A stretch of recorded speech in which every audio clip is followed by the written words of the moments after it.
میں حیران ہوں کہ اتنی تباہی کرنے کے بعد بھی اس طرح کی باتیں لوگ کیسے کر لیتے ہیں. کوڈ آف کنڈکٹ کہاں گیا, وہ رولز کہاں گئے؟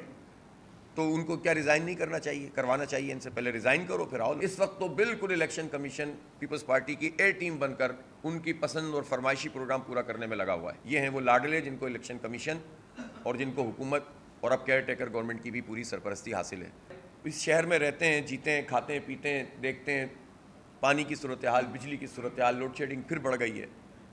تو میری یہی بات ہے اس وقت کہ بھائی یہ کیا عذاب ہے کہ جب موسم بہتر ہو رہا ہے تو یہ لوڈ شیڈنگ کیوں بڑھے؟ اب اس بہانے سے بڑھ رہی ہے کہ جناب نیشنل گریڈ میں پرابلم آئی تھی تو اب 12 گھنٹے 10 گھنٹے مختلف جگہوں پر, اور جہاں پر لوڈ شیڈنگ نہیں ہوتی وہاں پر بھی 3 4 گھنٹے لائٹ جا رہی ہے.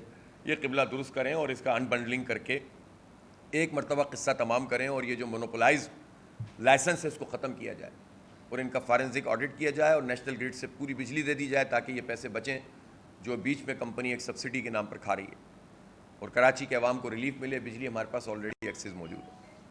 اسی طرح واٹر کارپوریشن کا کل اجلاس ہوا اور اس میں چند تقرریاں کی گئی ہیں پرائیویٹ سیکٹر پر کہ جو ریفارمز کو دیکھیں گی. یہ سلسلہ پچھلے کئی برس سے جاری ہے. اچھی بڑی تنخواہوں پہ پسندیدہ لوگ آ کر بیٹھ جاتے ہیں اور وہ ریفارمز کے لیے چیزیں کرتے رہتے ہیں, لیکن کوئی ڈیولپمنٹ نہیں ہو رہی. 15 سال سے ظاہر پیپلز پارٹی کی ہی حکومت ہے, اور میں حیران ہوں. پچھلے دنوں میں نے دیکھا مرتضیٰ وہاب صاحب نے کہا کہ مجھے تو آئے ہوئے ابھی 3 مہینے ہوئے ہیں, 3 مہینے میں میرے پاس کوئی جادو کی چھڑی نہیں ہے وغیرہ وغیرہ. میں حیران ہوں کہ وہ اپنی ایڈمنسٹریٹرشپ کو بھی بھول گئے جو سال بھر کی, اور وہ اپنی 15 سال مسلسل حکومت کو بھول گئے کہ جس نے پورے قبضے کے ساتھ یہ کراچی پر, حیدرآباد پر, پورے سندھ کے بلدیات پر حکومت کی ہے, اور سارے اداروں کو سینٹرلائز کر لیا, اپنے پاس رکھ لیا. تو میں حیران ہوں کہ اتنی تباہی کرنے کے بعد بھی اس طرح کی باتیں لوگ کیسے کر لیتے ہیں. بہرحال اس وقت شہر میں جو صورتحال ہے وہ بدترین ہے. جو سالڈ ویسٹ مینجمنٹ کو جب تک آپ یو سی اور ٹاؤنز کی سطح تک با اختیار طریقے سے نہیں ڈیولپ کریں گے تو وہ ظاہر ہے ایک پیرلل نظام میں اس طرح سے کچرا نہیں اٹھے گا, اس طرح صفائی نہیں ہوگی جس طرح ہونی چاہیے. وہ الگ ادارہ چلتا رہے گا, ٹاؤن کا نظام الگ چلتا رہے گا, تو کیسے کام چلے گا؟ تو ٹاؤن کو یہ اتھارٹی ہونی چاہیے, یو سی کے چیئرمین کو یہ اتھارٹی ہونی چاہیے کہ وہ ہائر فائر کر سکتا ہو, تو یہ مسئلے بہتر ہو جائیں گے. یہ کوئی ناجائز بات نہیں ہے, یہ تو پیپلز پارٹی کے لیے بھی ہے, جماعت اسلامی کے لیے بھی ہے, پی ٹی آئی کے لیے بھی ہے, سب کا بھلا ہوگا اس میں. اسی طرح سے ہم یہ سمجھتے ہیں کہ یہ جو پورا عمل اب اس وقت تھا, جو پہلے قانون بنا اینی پرسن کا بنایا گیا, اس اینی پرسن کے قانون کو ہم نے چیلنج کیا ہوا, وہ کورٹ میں موجود ہے, اور ہم توقع رکھتے ہیں کورٹ سے کہ اس اہم مسئلے کو وہ تیزی کے ساتھ چلائیں. ابھی اس میں لنگر آن نہیں ہونا چاہیے. پٹیشن موجود ہے اور ہم یہ سمجھتے ہیں کہ یہ غلط قانون ہے اور اس قانون کو ختم ہونا چاہیے, اور انشاءاللہ کورٹ اس کو ختم کرے گا. کوئی وجہ نہیں ہے کہ یہ جو غلط قانون لایا گیا تھا یہ ختم نہ ہو, اس لیے کہ الیکشن کے پروسیس کے دوران ابھی قانون سازی کر کے اپنی پسند کا بندہ اگر بٹھانا چاہتے ہیں تو یہ کوئی تماشا نہیں ہے. قانون اس کی اجازت نہیں دیتا, آئین اس کی اجازت نہیں دیتا.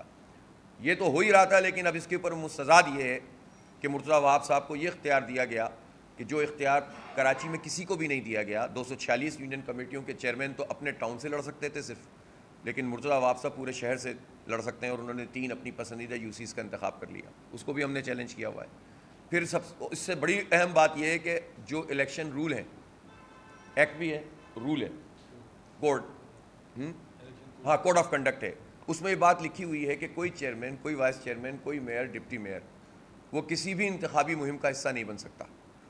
اب میئر صاحب تشریف فرما ہیں اپنے عہدے پر, وہ جیسے بھی ہیں قبضہ کر کے آئے ہیں, جو بھی ہیں تو صحیح, اور دوسری طرف وہ یو سیز کے الیکشن بھی لڑ رہے ہیں. تو الیکشن کمیشن اس کا کیا حل نکالے گا؟ تو وہ کوڈ آف کنڈکٹ کہاں گیا, وہ رولز کہاں گئے؟ تو ان کو کیا ریزائن نہیں کرنا چاہیے؟ کروانا چاہیے ان سے. پہلے ریزائن کرو پھر آؤ, لڑو, پھر آ جاؤ.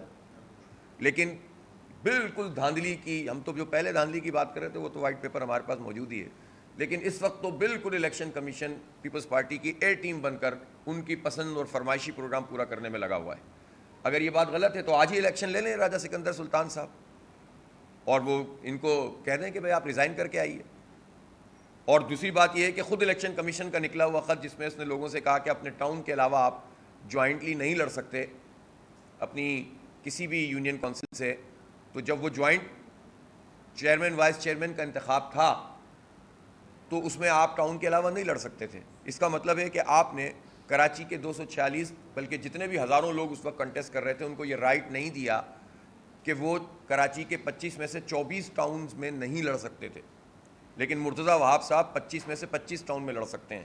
یہ ہیں وہ لاڈلے جن کو الیکشن کمیشن اور جن کو حکومت اور اب کیئر ٹیکر گورنمنٹ کی بھی پوری سرپرستی حاصل ہے۔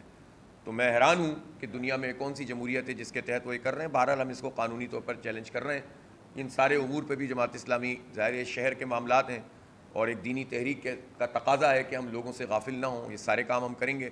لیکن اس وقت چونکہ غزہ کا مسئلہ سب سے اہم ترین مسئلہ ہے، اس کے لیے ہم جو ہے الحمدللہ اپنا پورا کردار ادا کر رہے ہیں۔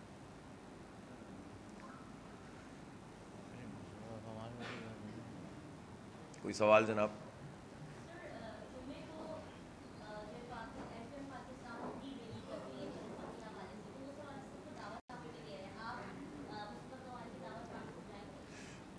جی، یہ ایم کیو ایم کی ریلی ہے جس کے لیے کل مصطفیٰ کمال صاحب کا فون میرے پاس آیا تھا اور انہوں نے اپنا واٹس ایپ پہ بھی ایک وہ بھیجا ہے دعوت نامہ۔ دیکھیں وہ تشریف لائیں گے تو ظاہر ہے جماعت اسلامی کا دفتر ہے، ضرور تشریف لائیں، لیکن ہم نے جو دعوت نامہ پڑھا وہ بہت حیران کن ہے۔ اس دعوت نامے میں اسرائیل کا نام ہی نہیں لکھا ہوا، اس نام یعنی اس کو قابض اسرائیل تو کیا کہیں، دہشت گرد اسرائیل تو کیا کہیں، اسرائیل کا نام ہی نہیں ہے۔ اس میں حماس کا تذکرہ ہی نہیں ہے جو پوری امت کا فرض کفایہ جو ادا کر رہی ہے۔ اس میں امریکہ کا تذکرہ ہی نہیں ہے، اس میں صرف امت مسلمہ کی یکجہتی کی بات ہے۔ ایسی یکجہتی جو ظالم کا تعین ہی نہ کرے، صرف مظلوم کا تذکرہ کرے، تو اس سے تو فائدہ ظالم کو ہی ہوتا ہے ہمیشہ۔ اس لیے میں سمجھتا ہوں کہ اگر وہ واقعتاً سنجیدگی سے کوئی کام کرنا چاہتے ہیں تو اپنا ایجنڈا واضح کر کے تشریف لائیں، اور پہلی بات یہ کہ وہ اسرائیل کو قابض اور دہشت گرد ریاست اپنے دعوت نامے میں یا اپنے ایجنڈے میں ڈکلیئر کریں، حماس سے ظاہری یکجہتی کریں، دو ریاستی حل کے حکومتی موقف کی نفی کریں، فلسطینیوں کا حق حاصل ہے کہ وہ وہاں پر ریاست قائم کریں، اور امریکہ کی مذمت کریں۔ یہ چار کام اگر وہ کرتے ہیں تو ہمارا ڈیلیگیشن شریک ہو جائے گا، کوئی مسئلہ نہیں ہے۔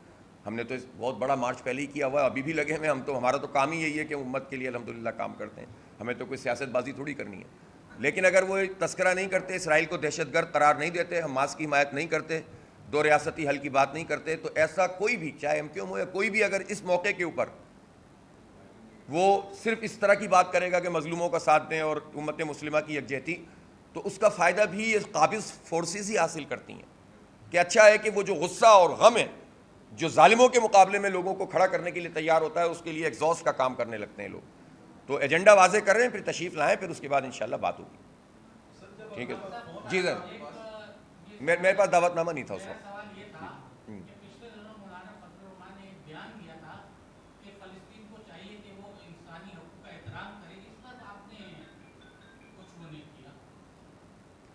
میرا خیال ہے اس کے اوپر کافی لوگوں نے ان کی توجہ دلائی۔ مولانا فضل الرحمان صاحب نے اوور آل بات کی تھی ظاہر ہے، اور اسرائیلی مظالم کی بھی بات کی تھی۔ بعد میں انہوں نے اپنے مفتی محمود کانفرنس ان کی پہلے سے طے تھی جو زیادہ تر دینی مدارس کے طلبہ اس میں شریک ہوتے ہیں، تو اس میں بھی انہوں نے فلسطین کا تذکرہ کیا تھا، اور اس وقت انہوں نے ایسی بات نہیں کی، لیکن اس والی بات پر بیلنس کرنے والی بات پر لوگوں نے ان کو متوجہ کیا۔